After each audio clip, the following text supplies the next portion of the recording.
Lucía, qué ilusión tenerte aquí. La ilusión es mía, estoy encantada. ¿Cuánto tiempo, verdad? Pues sí, estaba yo pensando, fueron mis inicios, de hecho, junto con el Instituto Rayos de Llúria aquí en Barcelona, vosotros, un poco cuando yo empecé a crecer un poquito profesionalmente y aprender, y fue toda esa etapa, y volver aquí, la verdad que me hace mucha ilusión. ¿Podemos decir que he sido uno de tus mejores alumnos? Te voy a decir que sí, venga. Muy bien. Oye, la verdad es que te tengo que decir que me cuesta seguirte el ritmo. He visto un poquito de tu currículum y todas las cosas que has ido haciendo desde que nos conocimos, y seguirte es que es frenético. Has avanzado en muchísimas áreas, te has hecho todo un referente en medicina integrativa, con el tema de microbiota, el tema de PNI. Estás hecho todo un referente en nuestro país, y la verdad es que es un honor tenerte aquí. Bueno, muchas gracias por las palabras. Yo la verdad es que siempre he seguido un poco no sé si decirte mi instinto o el qué, pero a mí me encanta aprender sobre todo. Yo siempre digo a los alumnos y a la gente que hay que aprender de todas las visiones más diferentes que puedas encontrarte para aprender de verdad. O sea, si por ejemplo eres vegetariano y solo aprendes de la dieta vegetariana, nunca vas a salir de ahí, nunca vas a salir de ese tipo de conocimiento, ¿no? Y yo siempre he sido muy partidaria de irte a los extremos, bueno, pues vete a ver lo que dicen los que hablan de dieta vegetariana, los que hablan de dieta cetogénica, de carnívora, de macrobiótica, de paleo, de todo, porque al final así es la única manera de forjar un criterio propio, es decir, teniendo unas bases, un conocimiento de base, ¿no? Pues ir construyendo ahí es lo que después te da más garantías y más flexibilidad a la hora de poder tener un argumento o poder hablar sobre ello. Y después de todo esto, ¿dirías que tu visión es así como muy ecléctica, un poquito de todo, para forjar tu criterio propio, como dices? ¿O hay alguna cosa que te tira más que otra? Bueno, a mí lo que tengo que decir es que donde más he aprendido ha sido en la consulta. O sea, es verdad que yo me he formado en diferentes sitios y demás, pero al final donde ves la realidad es cuando tienes a una persona delante y tienes que mejorar su salud, tienes que mejorar pues, su aparato digestivo, sus hormonas, lo que sea. Y ahí es donde te das cuenta que toda esa parte teoría, toda la teoría a veces se queda en teoría, ¿no? Y no la puedes llevar a la práctica. Todo lo que has aprendido de las rutas metabólicas, la parte incluso más holística, es difícil después llevarlo a la práctica. ¿Por qué? Porque los seres humanos somos maravillosamente únicos y complejos, y a veces sí que hay cosas que cuadran y a veces que no, y tienes que integrar todo ese conocimiento para intentar establecer una estrategia terapéutica pues, ideal para esa persona, que va a ser diferente para otra y que no nos va a servir para todos. Y ahí es donde te das cuenta de lo complejo que es el tratar con estas cosas, ¿no? Tratar a pacientes que tengan problemas. Y ahí es donde me he dado cuenta que todas esas visiones tan diferentes que parece que aparentemente hay, por ejemplo, en el mundo de la alimentación, ¿no? Que nombro, pues parece que hay, ¿no? Que son muy contrarias, que si era ceto, que si era macrobiótica, que si tal. En realidad, yo soy muy partidaria de la individualización y de que no vale todo para todos. No vale. La dieta cetogénica, por ejemplo, pues es una estrategia que es muy útil para determinado tipo de pacientes, para algunos casos. Es muy útil para mejorar la sensibilidad a la insulina, para estimular la combustión de grasa, para mejorar la flexibilidad metabólica, para muchas cosas, para mejorar la saciedad. Pero luego hay algunos pacientes que no les va a ir bien, incluso pues a lo mejor tienen un problema de histaminosis y tenemos que aplicar un tratamiento que es muy diferente. Entonces, todo eso es lo que te da herramientas sobre todo para la práctica, para poder ayudar a las personas. Y que al final es lo más preciado que tenemos es la salud. Te gusta poder ver que ayudas a alguien. Bueno. Sí, quizá lo más bonito al final de mi trabajo es eso. ¿Dirías que hay demasiada ideología en cuanto a dietas y en cuanto a nutrición? Y que tu visión es un poquito más práctica, no huir un poco más de las tendencias ideológicas en cuanto a nutrición y ser muchísimo más práctico. Sí, bueno, has utilizado esa palabra ideológica y es verdad que cuando hablamos de alimentación muchas veces parece que de base, detrás hay una barrera ideológica, y eso me he encontrado con muchas personas pues, que llevan toda la vida haciendo o pensando algo y es muy difícil de cambiar. Y esto es, o sea, hay muchos factores que intervienen en ello, ¿no? Pero es como en los niños, cuando les inculcas algo, les inculcas pues tus valores, tus formas de hacer, de pensar. Al final, como ya sabes, son unas esponjitas, entonces dependiendo de lo que les ofrezcas van a tener después un criterio, una forma, una ideología. Bueno, pues en la alimentación parece que también es así, ¿no? Si siempre ha sido de una manera, ¿cómo puede ser que ahora sea de otra? Porque vende mucho más los extremos, ¿no? Vende mucho más, pues, divulgadores o personas que defiendan que siempre hay que hacer pues un estilo de vida pues cetogénico o vegetariano, o siempre hay que hacer eso porque es lo mejor, porque tiene estos estudios, porque vende más eso. La gente, bueno, nos enganchamos más a algo que es como seguro, siempre esto me va a servir, cuando la realidad es que no es así. Y sí que es cierto que a veces se ve un poquito de ideología, o sea, de ideología, porque al final, si realmente pasas consulta, ves pacientes y ves la diversidad de casos, de personas, de síntomas, es que te das cuenta que no puede servir lo mismo para todas las personas. Entonces, una cosa es esa divulgación más teórica o la parte más de estudios científicos, lo que pueda venir de la mano de la ciencia, que es muy válido y que yo me apoyo en ello también, pero que hay que luego trasladarlo.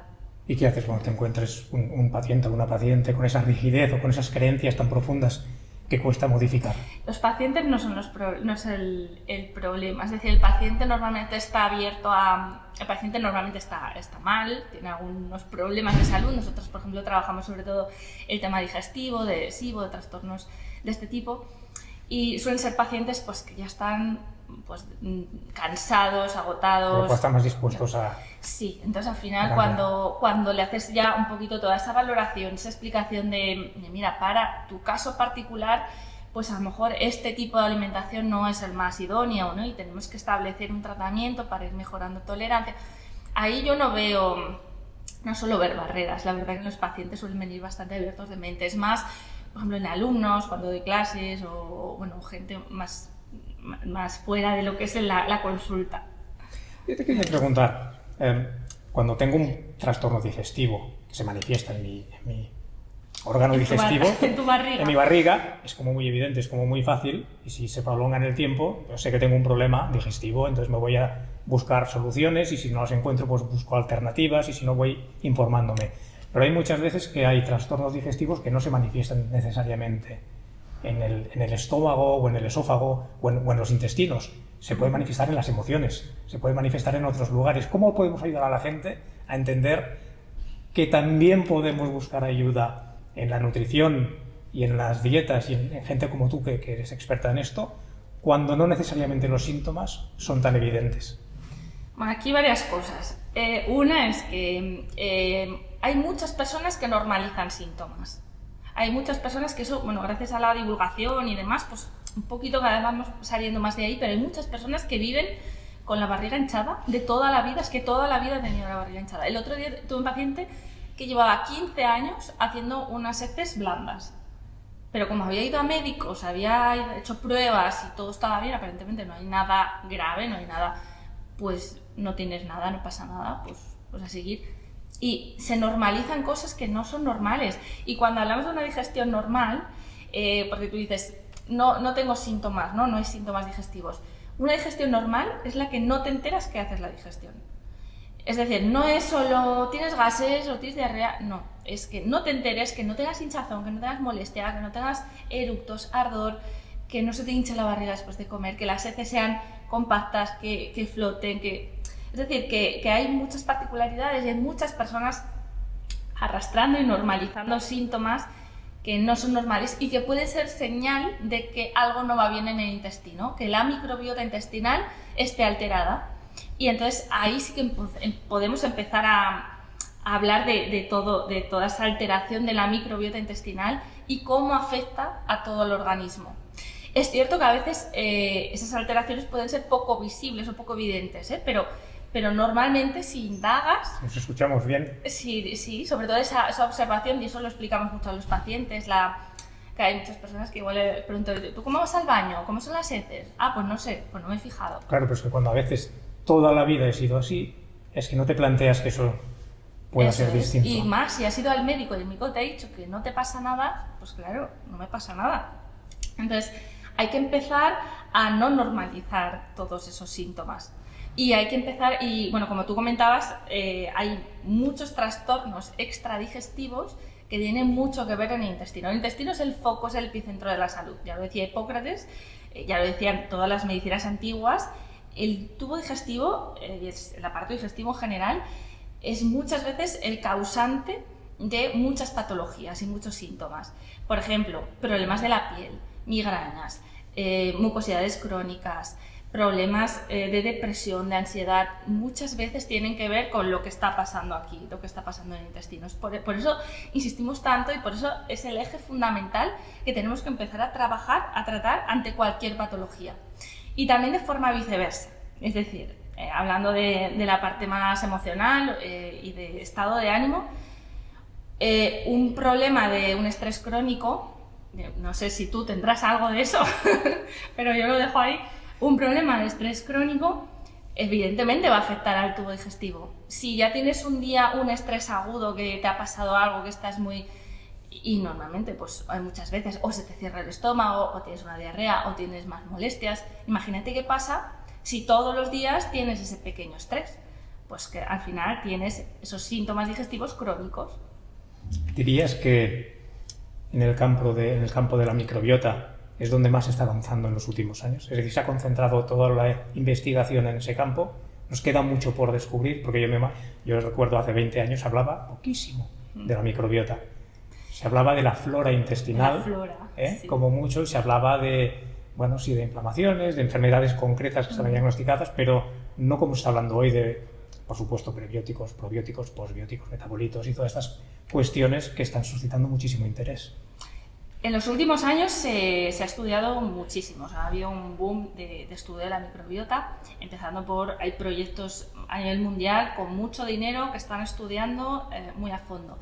Pero tengo que decir algo, y es que aunque parece que hay tantos estudios y que sabemos mucho, todavía sabemos muy poco de lo que verdaderamente hay detrás. Empezamos estudiando los microbios y haciendo análisis de microbiota y haciendo análisis de qué microbios hay en el tubo digestivo para poder entender qué está pasando y cómo influyen en nosotros. Esto, hago un paréntesis aquí, tampoco es que sea nuevo. Fíjate, en los médicos antiguos de la medicina china ya está descrito que utilizaban, voy a decir una cosa escatológica, ¿vale?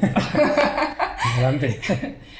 O hacían trasplantes fecales, le llamaban la sopa amarilla. Sopa amarilla. Se lo daban a los pacientes que estaban muy débiles, muy malitos, y muchos de ellos mejoraban, como por arte de magia. Que estaban haciendo ahí trasplantes fecales, que hoy en día se está estudiando, se está avanzando. Hay países que ya se utiliza, aquí todavía no. Lo he escuchado en casos de autismo. Lo que pasa es que aquí en España solo se ha hecho muy pocos casos de infección por Clostridium difficile, que es resistente y que no responde a antibióticos y demás, porque los comités de ética no permiten utilizarlo. De hecho, uno de los primeros trasplantes los hizo el doctor Xavi Cortés, con el que estuve años trabajando ahí en Valencia, y es algo que aún está un poco en proceso, al menos aquí. Y ahora, vale, te decía lo de la sopa amarilla, que no es algo nuevo todo esto, es decir, que hay algo en el intestino y en las heces muy poderoso y muy importante, se sabe desde hace muchos años, los alimentos fermentados, cómo curaban ciertos síntomas o patologías. En los últimos años, como decía, se está estudiando los microbios al detalle, ver cómo son, qué hacen. Lo que pasa que los investigadores ya van publicando, van diciendo que realmente nos hemos ido a un punto de vista demasiado analítico, es decir, hemos estado investigando qué microbios hay en el intestino, cuando realmente lo importante no es eso. Lo importante no es qué microbios tengo, no es hacerme un test de microbiota intestinal. Lo importante es saber cómo están funcionando y cómo están actuando. Es decir, el concepto de microbioma, que es un concepto que engloba todo eso, engloba el tipo de microbios, pero también cómo funcionan, porque tú puedes tener un tipo de microbiota regular, pero si hay un contexto adecuado, un contexto bueno, puede estar actuando bien, ¿vale? Entonces, lo que están viendo es que realmente la investigación por donde tiene que ir y por donde está yendo es por cómo está actuando esos microbios en ese contexto que toca. Por eso, tan importante esa medicina integrativa que hacemos, esa PNI, de tratar de buscar ese contexto y no quedarnos solo con el tipo de microbios. ¿A qué te refieres con contexto? El contexto me refiero a que si tú a esos microbios le das unos buenos hábitos, al final acabamos en lo mismo, lo básico de siempre, que hemos defendido siempre, que son los hábitos de vida saludables, de hacer deporte, descansar, contacto con la naturaleza, buena alimentación, buenas relaciones sociales, unos hábitos de vida que nos acerquen más a lo que es, evolutivamente hablando, nuestra fisiología. Ellos, los microbios, van a estar contentos si tú les das eso.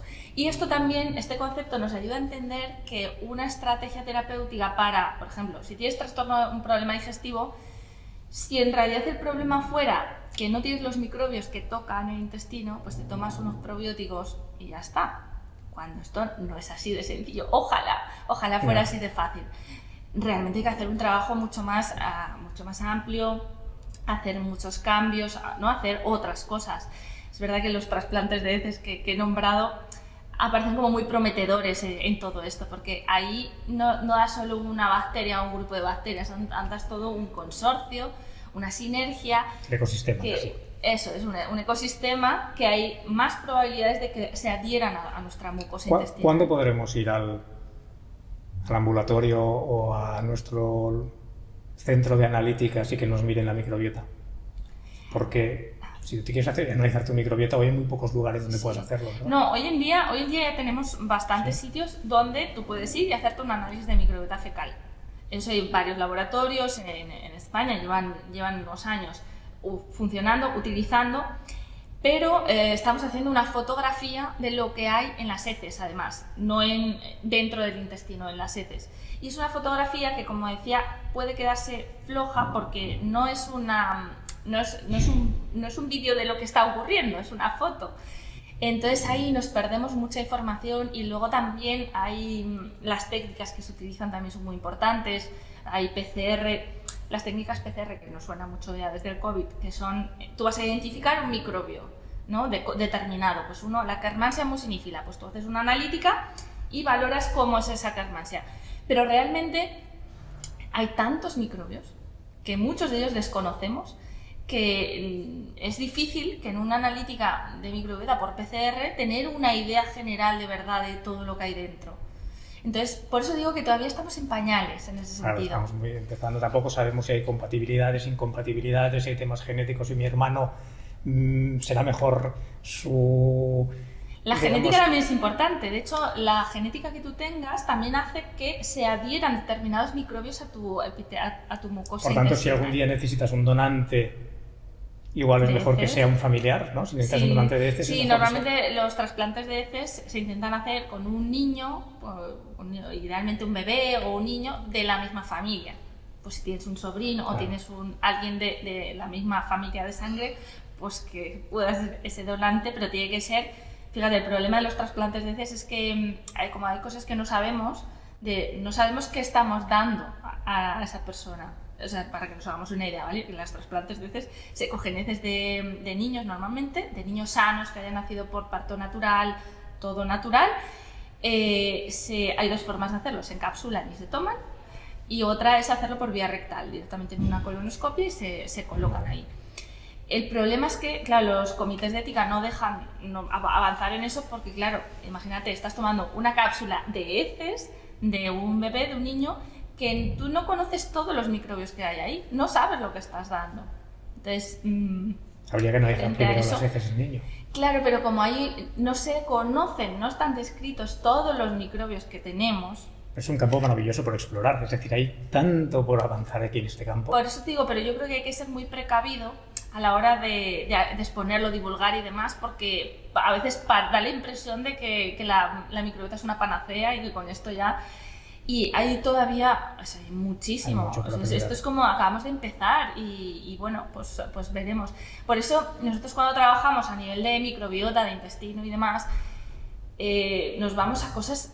Se pueden hacer análisis y utilizamos algunos tipos de análisis y pruebas, pero lo más importante es la historia clínica, es lo que me cuentas, es qué síntomas tienes, cuándo, cómo, desde cuándo empezó. O sea, hacer toda una historia, para tener una idea entera de todo lo que te pasa, para averiguar cuál es la causa, ¿no? Cuándo empezó, cuándo empeora, en qué momentos empeoran, en qué momentos mejoras.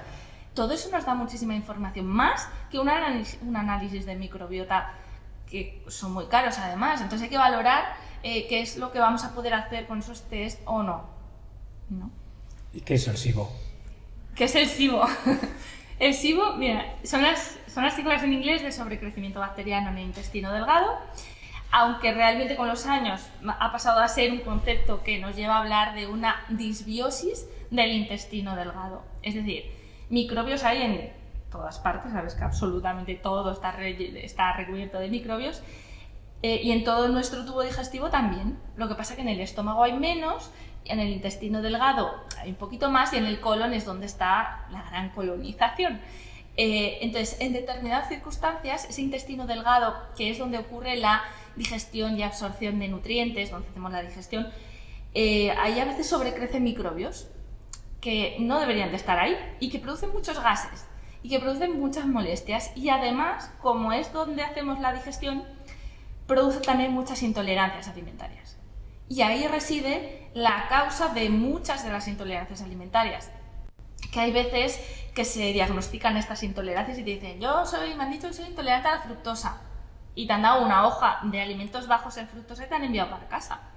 Eso es una barbaridad, porque no puedes estar haciendo una dieta baja en fructosa para el resto de tu vida y no hacer nada más.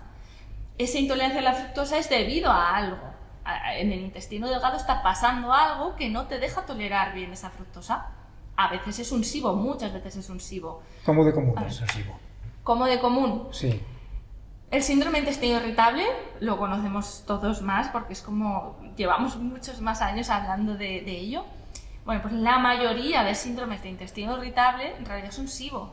De hecho, nosotros no tratamos el síndrome de intestino irritable directamente, porque no es tratable, porque no hay una causa. En realidad, el síndrome de intestino irritable es un conjunto de síntomas que encajan en una definición que se estableció en los criterios de Roma 4, y si encajas en esos síntomas te ponen esa etiqueta, pero ya está, no hay solución.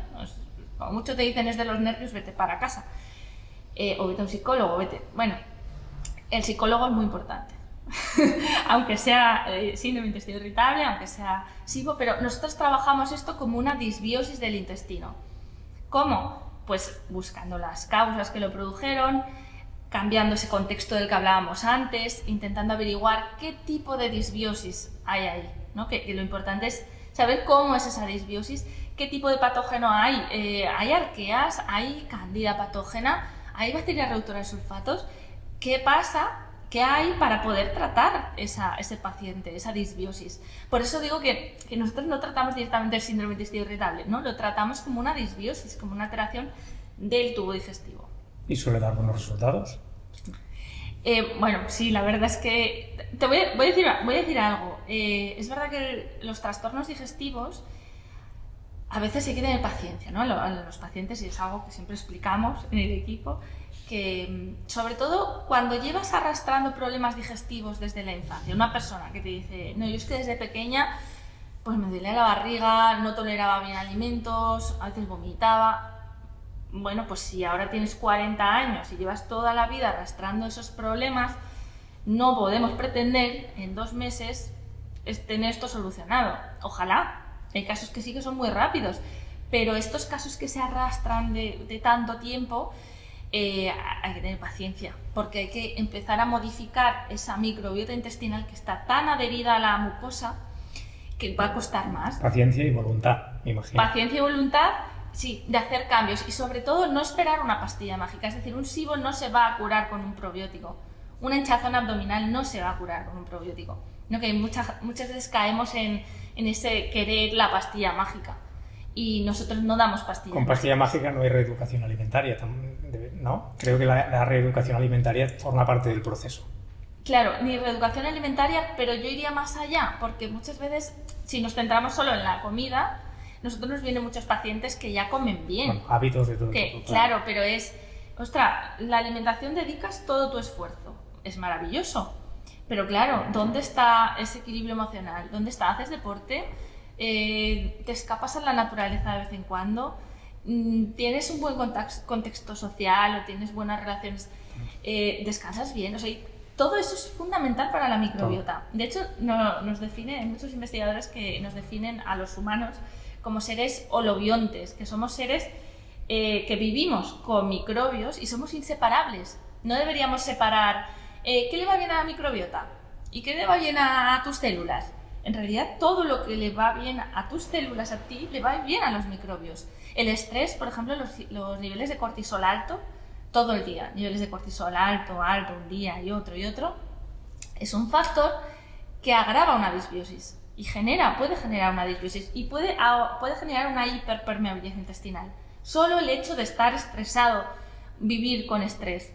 Y eso son cosas que también normalizamos a veces, ¿no? El vivir con estrés. Entonces, claro, son todos esos detalles y por eso es tan importante esa historia clínica, ¿no? De ver qué pasa, qué hay detrás, qué le pasa a esa persona, para poderle ayudar y reeducar también en todos esos aspectos, no solo en la alimentación.